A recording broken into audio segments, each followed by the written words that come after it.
love you guys. They are the traditional custodians of this beautiful land we're standing on today. We'd like to recognise elders past, present and emerging. Thanks, Mel. Now guys, I have a question for each and every single one of you. Who is visiting us today for the very first time? Me, first time. Wow, so many of you. I know that we have some familiar faces out there as well. We hope you're all having an amazing day exploring our beautiful food and of course falling in love with our animals who are pretty incredible ambassadors for their wild counterparts.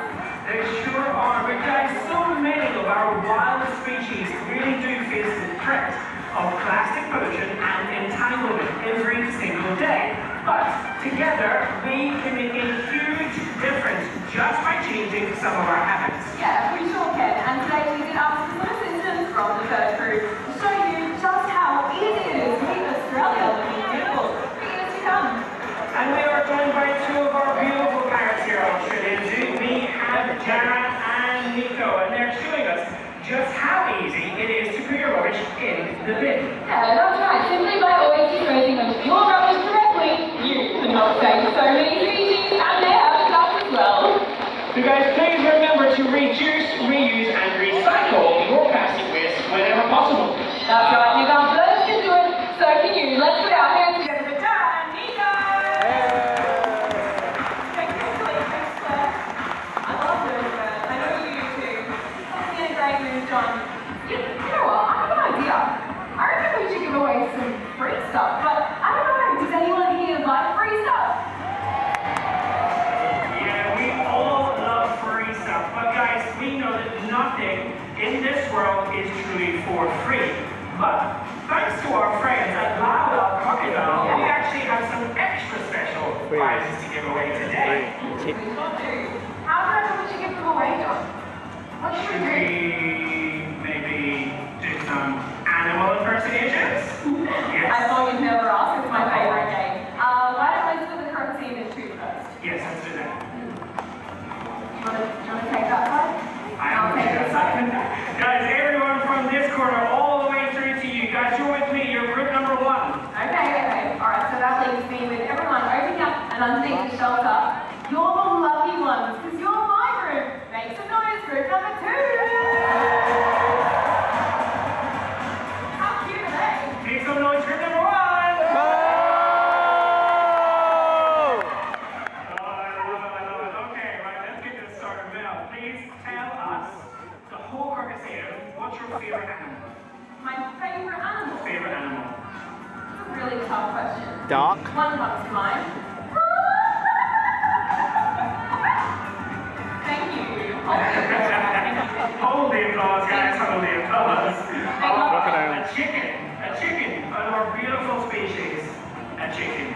Yeah. Okay, we can work with that. Guys, so I reckon group number one, we are going to be some funky chickens today. So what I need you all to do is please, everyone stand up over your seats. Come on, everyone up.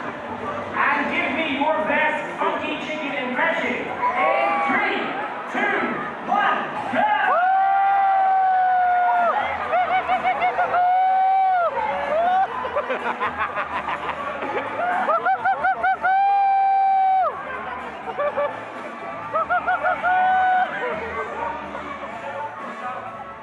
There were so many funky chickens in the audience today, all fabulous, I must say. But there is one that really did catch my attention.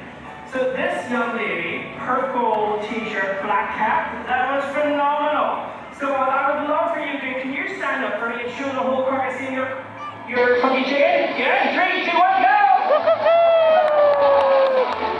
Awesome. All right, there's a prize coming your way. Creative, I like it. Okay. Group number 2. I think we've done enough chickens for today, so I'd love to go with something else. John, you put me on the spot, so why don't you choose another one from my side? I am going to choose. You ready for this? Yeah, I think so. Hold it. Keep going. I haven't quite got one that was yet. Is that an emu? That was an emu. Okay, John, that was a pretty awesome emu. I do love when they get a bit of a dance on. Yeah. Why don't we be Australian natives today? So you could be a funny emu, kangaroo, crocodile, whatever you want. You're gonna have to stand up to stand out for me. Let's see your best Aussie natives on 3, 2, 1.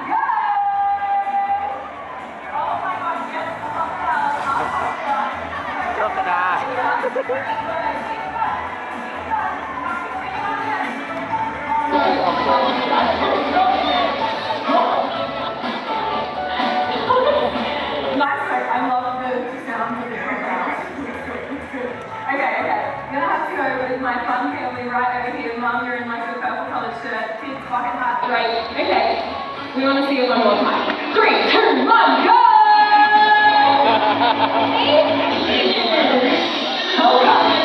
Coming your way.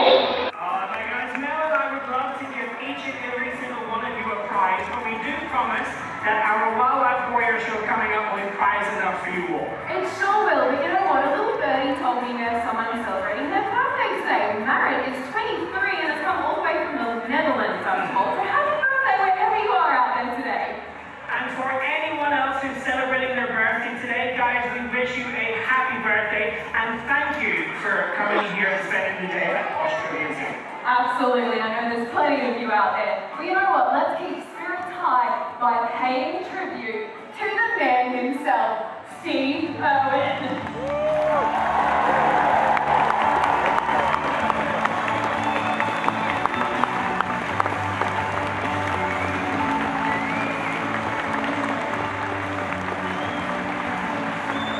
You guys, you all know it. If it weren't for his love, his dedication, and that enthusiasm, none of this and none of us would be here today. You know, Steve, he was famous for quite a few things, but he was particularly famous for one word. Who can tell us what that word was?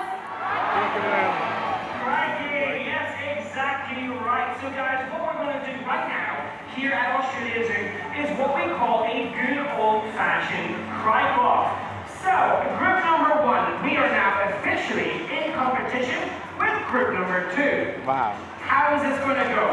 I'm going to count you down from 3. You're going to jump up off of your seats, throw your thumbs in the air, and give me your loudest and your brightest crikey. And group number 2, they're going to try and beat us. Try. We are going to beat you, John. Try. Okay, let's pick a judge though. I saw a pretty funky chicken up in VIP earlier in the blue shirt, so can you help us out? All you have to do is be the judge today by picking the loudest side. Yeah? Whatever. Good job. Yeah. Nice. Sorted. Okay, alright, group number 1, are we ready? Yeah, now remember, whatever you do, they're going to hear you and they're going to try and beat it, so I need you to be amazing. You ready? I'm going to count you down. On 3, 2, 1. Yeah, that's what I'm talking about, guys. Whenever you're ready, please feel free to go. I know your confidence. I just thought someone sneezed. Wow. Okay, John seems to think that was a good effort, so why don't we show him how it's done? G'day and welcome to Wildlife Warriors! Today is a celebration of wildlife and conservation, and you all know it's thanks to Steve's dream that we bring animals to you from all around the world. These animals flying over your heads are our beautiful moors, native to Central and South America. These colorful characters are pretty hard to miss, both in sight and sound. There are 17 different species of macaw, and they can range from the size of a small parrot all the way up to the hyacinth, which can grow to over 1 meter long, and they all have their own unique personalities and looks. Those feather lines on their faces are actually just like our fingerprints, unnatural to any other. However, it's because of their beauty, they're still being stolen from their forest homes and being sold as pets. But make no mistake, it's all of you that can keep these beautiful birds flying free, and that is by always saying no to being illegal wildlife trade. And trust us, folks, you do not want a pet bird that can live to be 100 years of age, but will forever remain as hyperactive as a 5-year-old child. No, thank you. Well, as our cause head home, let's take this from feathers to scales. Oh, all right. Now check out some of these snakes coming round the Crocodile. Now, here in Australia, we are quite the lucky country because we are home to more venomous species of snake than non-venomous. But don't worry, I think you will all be pretty glad to hear that these snakes are all of the non-venomous variety, and they're feeling pretty relaxed. And that's because they've grown up right here at Australia Zoo. If you were to see the world through a snake's eyes, you would notice that they rely on movement rather than colour or shape. Did you know snakes don't have ears? That's really cool, Mel. guys. So what you're saying is if I yell or scream, they're not going to hear me. But if I step on one, now that's going to be a totally different situation. It's right, because if a wild snake feels cornered or threatened, the only thing it can do to protect itself is bite. And that's why it makes sense when we hear most people, they're usually bitten when purposely trying to catch or even kill a snake. That's right. Now, fortunately for us, first aid for an Australian snake bite is actually extremely easy and effective. So if ever you or one of your mates is unlucky enough to be bitten, there are a few important items that can come in really handy. Yeah, just like a compression bandage. I forgot it. I forgot the bandage. Surely, I'll go get it. I'm so sorry. Oh, that's really awkward.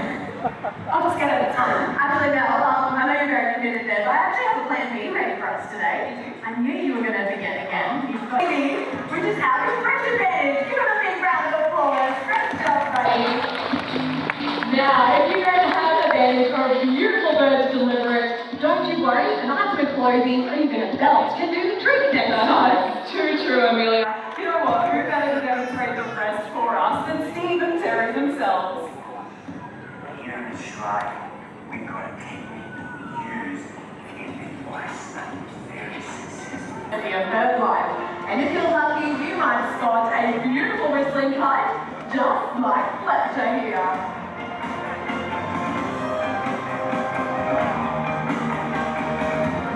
Now, Fletcher, he's what's known as a raptor, characterized by three key features: sharp, powerful talons, hooked and curved beak, and incredible vision. Now, this beautiful bird can survive some of the harshest landscapes that Australia has to offer. And they are also known as the most widespread species of raptor to call Australia home. Now, being a whistling kite, these guys are not fussy eaters. They're known as opportunistic hunters, which pretty much means he'll eat anything he can get those talons on. Now, this can be from small mammals, insects, reptiles, to sometimes even other birds. Absolutely carving it in the wind today, Fletch.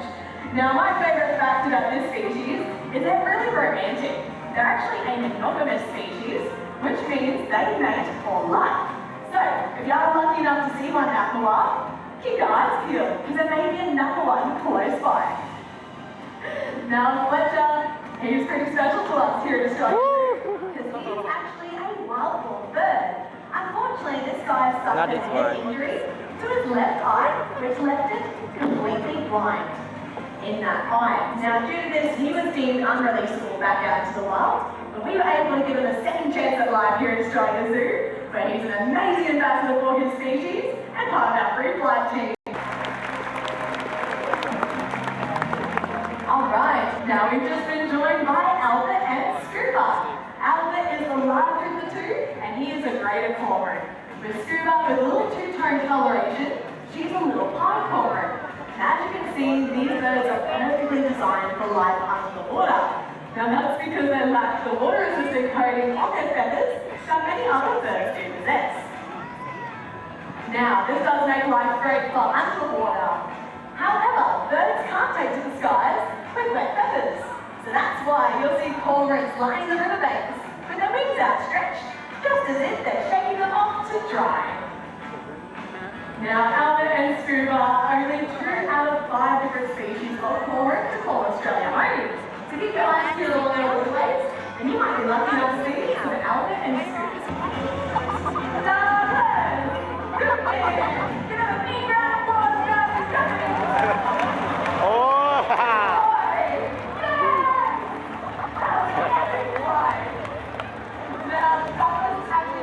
Journey today from the other side of the zoo. So he deserves a massive round of applause. Great job, buddy. Very proud. Alright. Now this beautiful boy is known as Flatneck Stork, or commonly known as a Jabberoo. Now let's check him out as he makes his way into the water. He'll use those long skinny legs and that sharp sword-like beak to really stab out and grab his food. Now, food items these guys go after are like fish, crustaceans, eels, and up north, even your juvenile crocodiles. Now, my favourite fact about this species is they're actually sexually dimorphic. So that means you can tell the male and the female apart just by looking at their eye colour. So looking at Douglas here, he has beautiful dark brown eyes, whereas your females actually have vibrant yellow eyes. Now you can see this for yourself today when you head down to our wetlands habitat. We have our resident pairs JJ and Juliet. Now that was an epic flight from Douglas today. Give them a big round of applause. Very proud of you, buddy.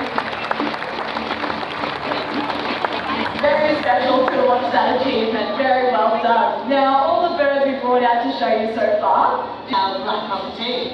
Now, not only have we trained Tara to fly from point to point, just like all our other birds to show you so far, but she's also trained to fly from... Wow.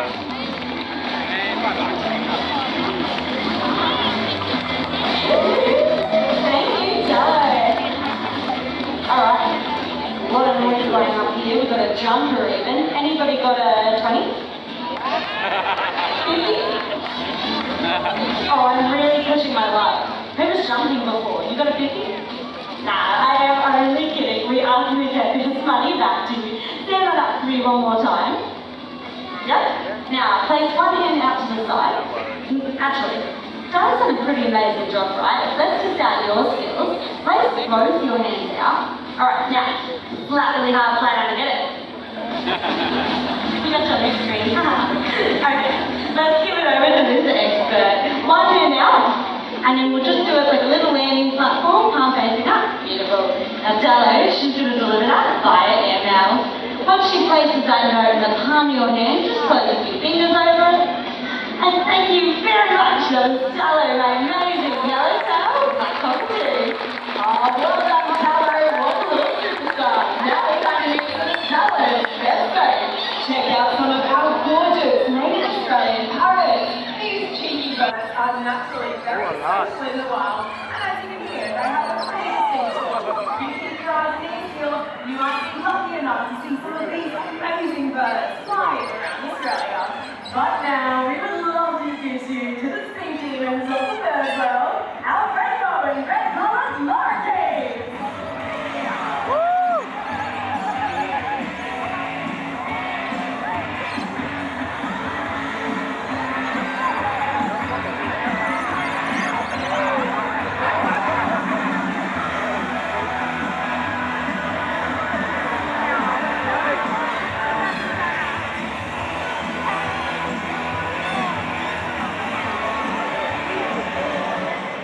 Now, lorikeets do have to be really quick to stand their chance out in the wild, because they are the favourite food item Sorry, of don't the catch fastest me. animal No, I on don't. the planet.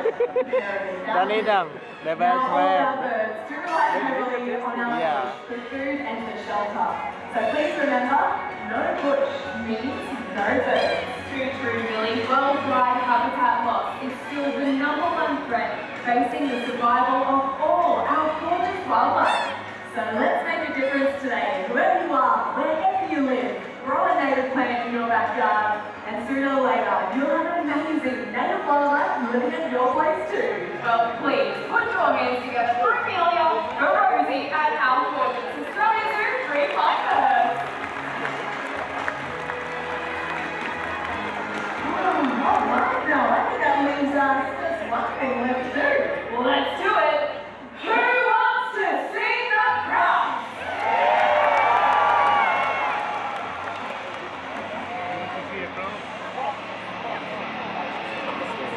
At 3.6 meters long, weighing at 300 kilograms, your crocodile today is Murray. You have to hold his hand against right. 260 hold his million years hand ago, against there right were and- birds, there were no mammals, easy. there were dinosaurs. Easy way to get rid of it. Now you're about to meet one of these living fossils. So welcome, it's the Australia Zoo Crop Day!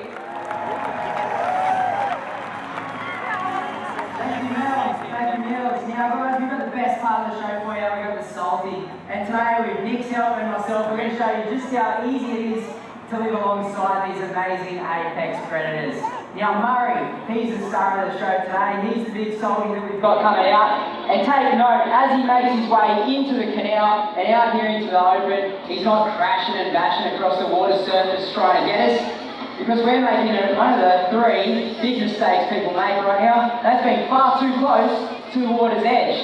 Now Murray is not poking Yeah, up. it's coming. Look, see where Yeah. I am? He can feel exactly where I am coming. just by walking around on the edge of the water. He's got these little pressure receptors that pick up Yeah. on animals as small as a rabbit. So imagine what happens when something as big as a human actually goes into the water.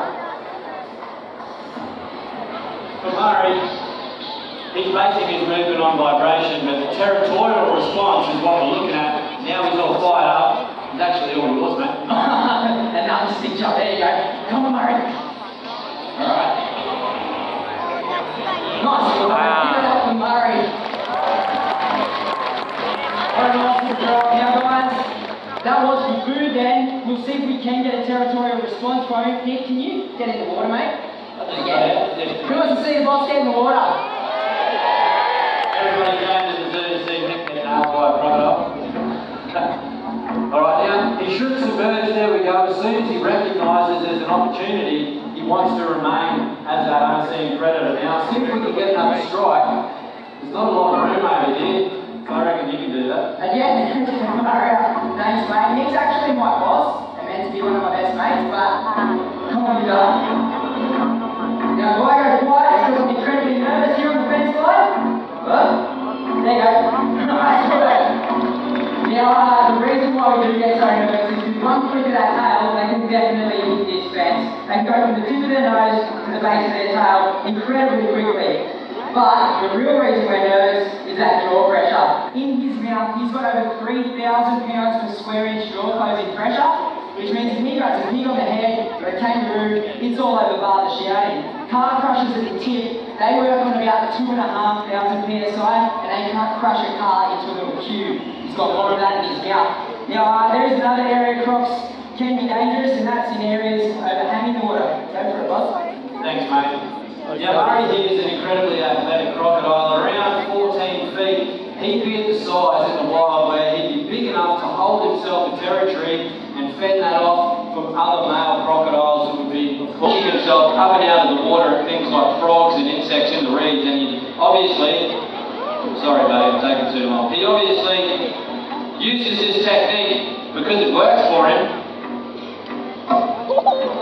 Now there's that jaw pressure that Jimmy was talking about. It's bone on bone, he doesn't have any lips. And when they come together, there's so much jaw pressure that just about anything in the animal kingdom, it's all over bar the shouting. If he grabs it on the head, he will squash it like a grape. I'm not talking about fish, I'm talking about wild boar. Man, I'm so sorry. Here, buddy.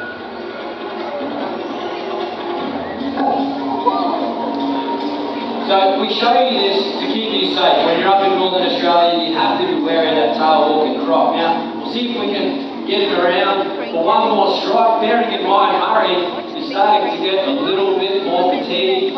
He's really only designed for that one initial burst because he builds up all of that lactic acid, and given that he's about 350 kilos, it takes him a while to process that and he gets a bit sluggish. That's it. A little bit slower, but I'm actually walking backwards quicker than he can sprint forwards. Give it up to Murray, guys. Isn't he absolutely awesome? Now, granted, I am 100% biased, but that is one good-looking animal. And we literally call Murray the Brad Pitt of the crocodile world because he is one handsome dude. All the girls out the back, I'm talking the crocodile girls, they absolutely love Murray. He does think pretty highly of himself, he rates himself in the love as well. But he is perfectly proportioned, he's got a cracking set of teeth, he's really athletic, but we're only a few metres away and he could not care less. He wants to get back into the water where number one, he has the advantage, and number two, that's also where he feels safe. He feels incredibly vulnerable out here on land.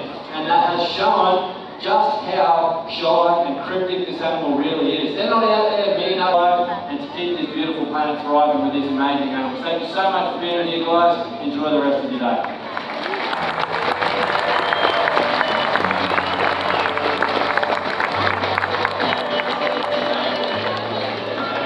My dad taught me from a very early age